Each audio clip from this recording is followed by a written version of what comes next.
wote, wana Kenya popote pale mlipo, Bwana Yesu asifiweni. Amen. Praise the Lord. Amen. This is a great evening that the Lord has made for us. Kuona leo eti sisi tunaweza tukakaa kikao moja na rais wetu wa Kenya, tupiga shangwe nzuri.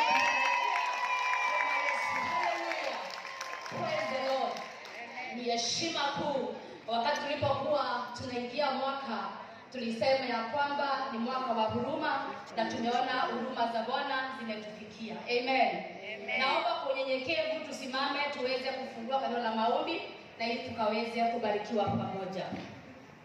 Baba wetu na Mungu wetu wa amani, katika jina la Yesu Kristo, tunakubariki na kukuinua kwa kutupatia nafasi hii tuwe kikao kimoja na rais wetu pamoja na waziri walio mahali hapa na viongozi wote walio mahali hapa. Yesu, tunakubariki na tunakuinua. Tunawapokea kwa moyo wa shukrani, maana tunajua pale viongozi wapo kuna mambo mema na kuna vyema vinavyozaliwa. Na kwa hivyo jioni ya leo Kristo, tunakushukuru kwa sababu umetukumbuka.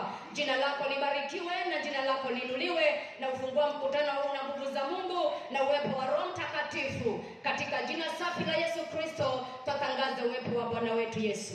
Amen. Amen. God bless you.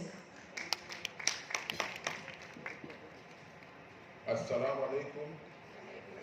Bwana asifiwe. Bismillahirrahmanirrahim.